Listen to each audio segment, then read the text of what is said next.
Channel edu एनवायर में आपका स्वागत है।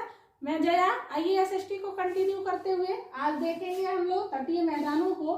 इससे पहले वाले भाग में हमने दक्षिण पर्वतीय क्षेत्रों को देखा है और वहीं पर हमने पश्चिमी घाट और पूर्वी घाट को भी डिस्कस किया था। तो आइए आगे बढ़ते हैं और आज देखेंगे हम लोग तटीय मैदान। तो जैसा कि आप जानते हैं तटीय मैदान क्या है, तो समुद्र के इन किनारों पर यानी कि इधर वाले भाग को हम किसके नाम से जानते हैं, तो ये अरब सागर वाला भाग है ना, ये अरब सागर। और इस वाले क्षेत्र में यहाँ पर कौन क्या है, बंगाल की खाड़ी। इन बंगाल की खाड़ी और अरब सागर वाले क्षेत्रों के समानांतर ये क्षेत्र जो है ये क्या कहलाते हैं, तो यही तटीय मैदानों के नाम से जाने जाते हैं। इन तटीय मैदानों का विस्तार किन क्षेत्रों तक है, तो इस अरब सागर वाले क्षेत्र में इन तटीय मैदानों का विस्तार गुजरात वाले क्षेत्र से लेकर के कन्याकुमारी तक, और यहाँ पर इस बंगाल की खाड़ी वाले भाग में तो आंध्र प्रदेश, उड़ीसा, तमिलनाडु तक यहाँ तक इसका विस्तार पाया जाता है। ठीक है, इसमें और कौन सा भाग, बंगाल की खाड़ी की तरफ इसमें कौन सा और भाग शामिल है, तो इसमें शामिल है आपका गंगा और ब्रह्मपुत्र का डेल्टाई क्षेत्र और यहाँ पर कच्छ का रण। ठीक है, तो कुल मिलाकर ये लगभग 6000 किलोमीटर तक के क्षेत्र में विस्तृत है। और इस क्षेत्र में यानी कि पश्चिमी घाट वाला क्षेत्र जो है, पश्चिम तटीय मैदान जो है, ये भाग थोड़ा सकरा है और ये भाग अधिक चौड़ा है। ठीक है, अब इन क्षेत्रों में ये चौड़ा है और यहाँ पे चिकनी मिट्टी की अधिकता है और यहाँ पे वर्षा भी भारी मात्रा में होती है, जिसके कारण ये वाले तटीय मैदान यानी कि पूर्वी तटीय मैदान जो है अपनी खेती के लिए, खेती योग्य जमीनों के लिए अधिक प्रसिद्ध है। तो आप जानते भी हैं, आपने भारत का जब मॉडर्न हिस्ट्री हम पढ़ते हैं तो वहां पर हम देखते हैं कि यही भाग जो बंगाल, बिहार और उड़ीसा वाला भाग है, ये बहुत बड़ा विस्तृत भाग था और यहीं से जो है अंग्रेज लगान की शुरुआत करते हैं इन्हीं क्षेत्रों से। तो ये अपनी किसके लिए सर्वाधिक प्रसिद्ध है, अपनी खेती युक्त जमीनों के लिए।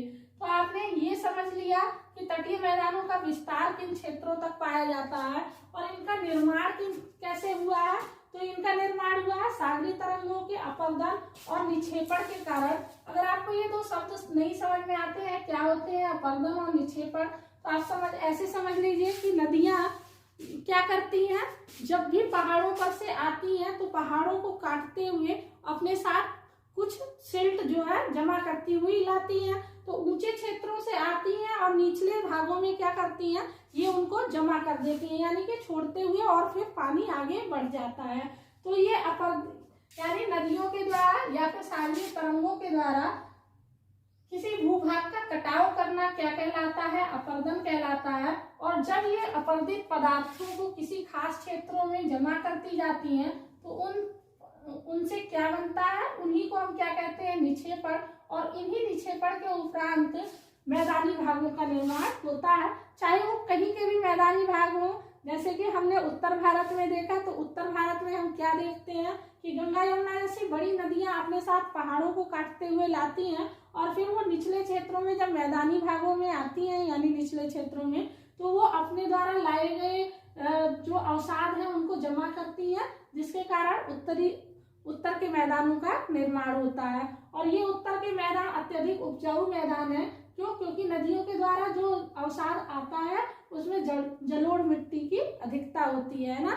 और जहां जहां भी जलोढ़ मिट्टी यानी एलुवियल सॉइल पाई जाएगी, ये मिट्टी अत्यधिक उपजाऊ होती है, क्योंकि इसमें बहुत ज्यादा चिकनी मिट्टी के कण या फिर बहुत ज्यादा रेतीली मिट्टी के कण नहीं होते। एक औसत होता है, एक सही मात्रा में इनका मिलाव होने के कारण ये निक्षेपण जहां पर भी जमा होंगे वहां पर उपजाऊ मिट्टी बनेगी। तो फिर जैसे कि हमने समझ लिया कि उपजाऊ मिट्टी बनेगी, तो इसका मतलब सीधा ये भी है कि तटीय मैदान भी भारत के एक उपजाऊ भूभाग है। ठीक है, तो ये आपको समझ में आ गया कि सागरीय तरंगों के अपरदन और निक्षेपण तथा पठारी नदियों के द्वारा लाए गए अवसादों के उपरांत इन तटीय मैदानों का निर्माण हुआ है। ठीक है, अब इनका विस्तार कहाँ से कहाँ तक है, तो प्रायद्वीपीय पर्वत श्रेणी, अभी हमने पिछले ही वीडियो में पढ़ा है कि प्रायद्वीपीय पर्वत श्रेणी पूर्वी घाट और पश्चिमी घाट तथा समुद्र तट के मध्यवर्ती भागों तक इनका विस्तार पाया जाएगा। ठीक है, इनको हम दो भागों में विभाजित करके यानी तटीय मैदानों को दो भागों में विभाजित करके पढ़ सकते हैं। पहले भाग को हम पश्चिमी तटीय मैदान के रूप में तथा दूसरे भाग को हम पूर्वी तटीय मैदान के रूप में पढ़ेंगे। पश्चिमी तटीय मैदान जो है इनका विस्तार कहाँ से है, तो सूरत से लेकर कन्याकुमारी तक। और ये कन्याकुमारी कहाँ है, तो ये सूरत कहाँ पर है, तो गुजरात में, ठीक है। ये अपने कपड़े उद्योग के लिए बहुत फेमस जगह है ना सूरत, और ये कन्याकुमारी तमिलनाडु वाले क्षेत्रों में, ठीक है। तो इसका विस्तार कहाँ से कहाँ तक है, पश्चिमी तटीय मैदानों का विस्तार गुजरात से तमिलनाडु तक है, ठीक है। अब इसको 4 भागों में विभाजित किया गया है। इसका पहला भाग गुजरात का तट, दूसरा भाग कोंकण, तीसरा भाग कन्नड़ और फिर मालाबार है, ठीक है। तो यहाँ से तो बहुत ज्यादा क्वेश्चन नहीं पूछा है गुजरात के तट से, फिर भी आपको ये इसी सीरीज में लर्न करना है कि पहला भाग गुजरात का तट, फिर कोंकण, फिर कन्नड़, फिर मालाबार। लेकिन यहाँ से बहुत ज्यादा क्वेश्चन पूछे गए हैं कि इनको उत्तर से दक्षिण के क्रम में सजाइए। तो पहला क्रम कोंकण, कन्नड़ और मालाबार ऐसे ही आपको याद रखना है। इस गुजरात के तट को हम कठियावाड़ का मैदान या फिर सौराष्ट्र का मैदान इसके नाम से भी जानते हैं, ठीक है। कोंकण तट का विस्तार कहाँ से कहाँ तक है, तो दमन से लेकर गोवा तक। और ये यहाँ पे किस प्रकार की वनस्पतियां पाई जाती हैं, तो यहाँ पे साल और सागौन जैसी वनस्पतियां पाई जाती हैं, ठीक है। इस कन्नड़ क्षेत्र का विस्तार इसी के ठीक नीचे, यानी इसके कोंकण के दक्षिणी भाग को ही हम कन्नड़ कहते हैं। तो इसका विस्तार गोवा से मंगलुरु तक है, और ये अपने गर्म मसालों की खेती के लिए बहुत प्रसिद्ध है, ठीक है। इसके बाद आएंगे मालाबार वाले क्षेत्र में, और मालाबार वाले क्षेत्र में का विस्तार मंगलुरु से कन्याकुमारी तक है। अब ये बात आप समझ लीजिए कि मालाबार का उत्तरी भाग, यानी ये जो कोंकण और कन्नड़ और ये वाला भाग है, ये इतनी ज्यादा उपजाऊ जमीनें नहीं है, जबकि मालाबार जो है बहुत ही उपजाऊ क्षेत्र है, ठीक है। और एक बात ये कि ये जो है पश्चिमी तटीय मैदान शुरू में तो काफी सक्रिय क्षेत्र है ना, ये बहुत नैरो लैंड है, लेकिन जब ये मालाबार में पहुंचता है तो फिर क्या होता है, ये कुछ चौड़ा हो जाता है ना, यानी कि इन क्षेत्र मालाबार क्षेत्र कोंकण और कन्नड़ की अपेक्षा अधिक जो है विस्तारित है। अन्य विशेषताओं में देखें, अब ये मालाबार वाले तट पे ही क्या पाए जाते हैं, लगून्स पाए। मालाबार में का विस्तार कहाँ से कहाँ तक है, तो मंगलुरु से कन्याकुमारी वाले क्षेत्र में मालाबार तट का विस्तार है। और इसी क्षेत्र में क्या पाए जाते हैं, तो कयाल या लगून्स। इन्हीं कयाल या लगून एक ही बात है, स्थानीय भाषा में इसको कयाल कहा जाता है और जनरल भाषा में हम इसको लगून्स कहते हैं, ठीक है। ये लगून मूल रूप से क्या है, तो आप ये समझिए कि यहाँ पर कोई समुद्र तटीय है, ये समुद्री भाग है, ये समुद्र है, और यहाँ पर कोई स्थल भाग है इस क्षेत्र में, इसको स्थल समझ लीजिए। तो ये निचला भाग है, ठीक है। समुद्र की तरंगें जब इन क्षेत्रों में प्रवेश करेंगी तो यहाँ पर पानी इकट्ठा हो जाएगा। अब ये धीरे धीरे क्या होगा, तो यहाँ पे अवरोधक यानी कि बालू का जमाव हो जाएगा। इन क्षेत्रों में बालू का जमाव हो जाने के कारण ये दोनों क्षेत्र पूर्ण रूप से अलग हो जाएंगे, यानी समुद्र अलग और ये वाला भाग अलग, ठीक है। तो इस तरह से झीलों का निर्माण होगा, और ये झीलें क्या कहलाती हैं, तो यही झीलें लगून्स कहलाती हैं। और भारत में प्रसिद्ध लगून जानते ही हैं, कौन सा है, चिल्का झील, ये बहुत प्रसिद्ध है ना। तो हमेशा लगून कैसे होंगे, तो खारे पानी के द्वारा निर्मित होंगे, क्योंकि ये समुद्री जल के द्वारा ही निर्मित होते हैं। तो लगून कैसे होते हैं, तो खारे पानी का ही ये एक तरह का स्रोत है, ठीक है।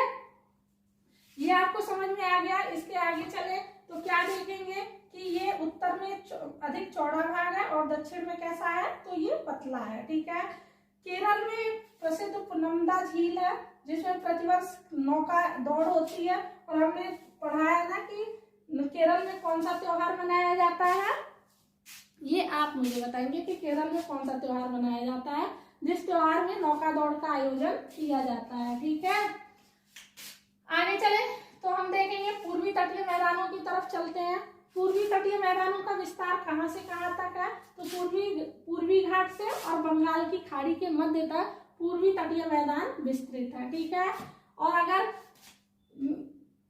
ऐसे पूछेगा आपसे किस नदी तट से, तो स्वर्णरेखा नदी के तट से और कन्याकुमारी तक ये मैदान विस्तृत है, ठीक है। जैसे कि हम यहाँ पे इसका विभाजन 4 भागों में कर रहे थे, किसका, अरब सागर वाला तट, यानी कि पश्चिमी तटीय मैदानों का विभाजन हमने 4 भागों में किया था। लेकिन ये जो पूर्वी तटीय मैदान है इनको 3 भागों में बांटकर पढ़ेंगे। तो इसका पहला भाग क्या कहलाता है? सबसे उत्तरी भाग उत्कल तट, और उसके बाद उत्तरी सरकार तट, और फिर कोरोमंडल तट। ठीक है, तो उत्कल तट का विस्तार कहां से कहां तक है? स्वर्णरेखा नदी से और महानदी तक, महानदी के तट तक। और ये क्षेत्र कहाँ पे पड़ेगा? तो उड़ीसा वाले भाग में। इसके बाद उत्तरी सरकार तट, और ये उत्तरी सरकार तट का कहाँ से कहाँ तक विस्तृत है? महानदी से कृष्णा नदी के तट तक। और कृष्णा, ये दोनों, ये क्षेत्र कहाँ पड़ेगा? तो उड़ीसा और आंध्र प्रदेश के मध्य में। ठीक है, उड़ीसा और आंध्र प्रदेश के बीच। ठीक, उसके बाद चले कोरोमंडल में। तो कोरोमंडल तट का विस्तार कृष्णा नदी से कन्याकुमारी तक। इसका विस्तार आपको याद रखना, ये आपको उत्तर से दक्षिण तक तो याद ही रखना है कि उत्तर से दक्षिण में इसका क्या क्रम है। तो उत्कल तट, उत्तरी सरकार तट और कोरोमंडल तट। और ये भी आपको याद रखना है कि इसका विस्तार किन क्षेत्रों में पाया जाता है। स्वर्णरेखा नदी से महानदी तक, ये क्षेत्र उड़ीसा में है। महानदी से कृष्णा नदी तक, ये क्षेत्र उड़ीसा और आंध्र प्रदेश के बीच में। और कोरोमंडल तट जो इसका सबसे दक्षिणी भाग है, इसका विस्तार कृष्णा नदी से कन्याकुमारी तक है।